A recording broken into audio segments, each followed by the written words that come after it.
میرے نبی کی اس امت کے ساتھ محبت کا اندازہ کرنا ہے تو حضرت عائشہ رضی اللہ عنہا کی یہ روایت پڑھ لیں، آپ کا ایمان تازہ ہو جائے گا۔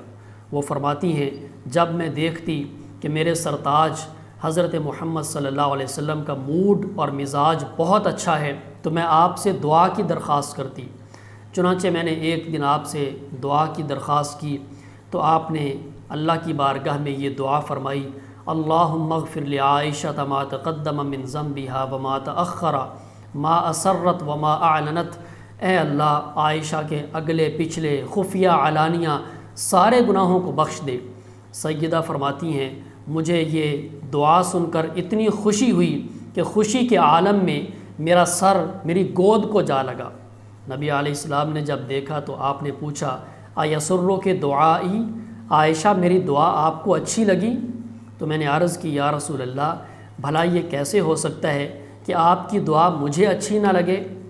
تو نبی علیہ السلام نے فرمایا واللہ انہا لدعائی لامتی فی کل صلاۃ، اللہ کی قسم میں اپنی ہر نماز میں اپنی امت کے لیے یہی دعا کرتا ہوں۔ صلی اللہ علیہ وسلم، صلی اللہ علیہ وسلم۔